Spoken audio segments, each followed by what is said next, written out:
Perkenalkan, nama saya Vincentius Sulisteo dengan NPM 2046028. Dan yang selanjutnya saya akan menjelaskan pandangan psikologi terhadap kebutuhan seseorang dalam berwisata. Seperti yang kita ketahui, manusia selalu membutuhkan yang namanya refreshing, jalan-jalan, dan lain sebagainya.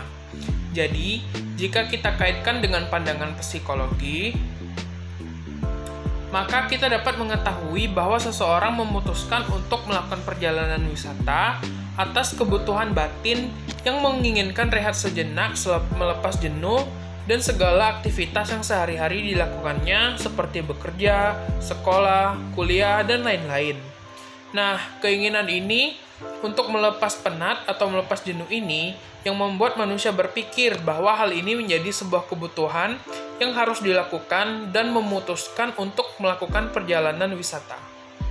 Perkenalkan, nama saya Junki Siourens dengan NPM 2046030. Perilaku dalam mengambil keputusan. Ada beberapa tahapan-tahapan yang dilakukan konsumen, yaitu sebelum pembelian, saat pembelian, dan sesudah pembelian. Ada 5 proses pengambilan keputusan. Yang pertama, pengenalan masalah. Yang kedua, pencarian informasi. Yang ketiga, evaluasi alternatif. Yang keempat, keputusan pembelian. Yang kelima, perilaku pasca pembelian.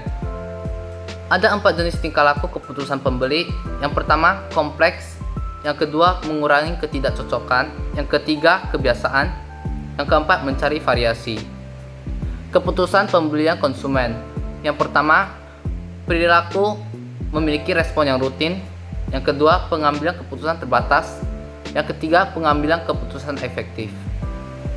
Ini saya akan menjelaskan bagaimana orang mengambil keputusan untuk berwisata menurut kepribadiannya yang saya ambil dari teori kepribadian Alfred Adler.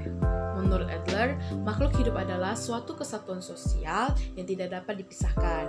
Mereka menghubungkan dirinya dengan orang lain di sekitar. Pokok-pokok pikiran yang menjadi ciri khusus dari teori tersebut, yang pertama ada tujuan hidup atau fictional finalism. Yang kedua ada dorongan keakuan, yang ketiga ada perasaan rendah diri, yang keempat ada dorongan kemasyarakatan, yang kelima ada gaya hidup, yang keenam ada daya kreatif. Dari prinsip tersebut, Alfred Adler mengangkat bahwa individu dan permasalahan hidup selalu bersifat sosial. Maka, ketika seseorang mengambil keputusan untuk berwisata, itu adalah hasil dari dorongan dirinya sendiri yang bergantung pada kepuasan diri sendiri dan orang lain. Perkenalkan, nama saya Hendy dengan NPM 2046029. Menurut pandangan kami, keputusan seseorang untuk menjalankan kepariwisataan berdasarkan pandangan budaya adalah karena ketika seseorang ingin mengunjungi suatu wisata dengan tujuan budaya, seperti misal jika ia ke Bali, maka tujuan ke sana adalah mampu mengeksplor apa saja budaya yang ada di sana, seperti sejarah yang ada di sana, makanan khas Bali, atau oleh-oleh khas Bali. Jadi kesimpulannya adalah orang tersebut datang untuk mengetahui kebudayaan di suatu daerah wisata tersebut, karena dengan mengetahui tentang kebudayaan daerah orang lain, ia juga akan mendapatkan wawasan tersendiri. Perkenalkan, nama saya Juliana dengan NPM 2046022. Saya akan menjelaskan tentang pandangan psikologi terhadap komunikasi seseorang dalam berwisata. Sebagai makhluk sosial diperlukan dengan namanya komunikasi. Dengan komunikasi kita dapat mengetahui banyak hal. Kenapa komunikasi dikaitkan dengan psikologi dan etika pariwisata? Karena komunikasi dapat mempererat kaitan dengan seseorang dan memahami perilaku di daerah yang belum pernah kita datangi.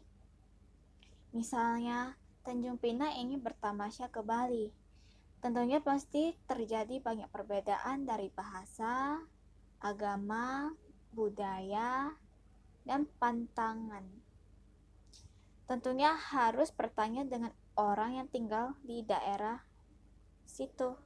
Komunikasi juga dapat membuat kita untuk bertukar pendapat.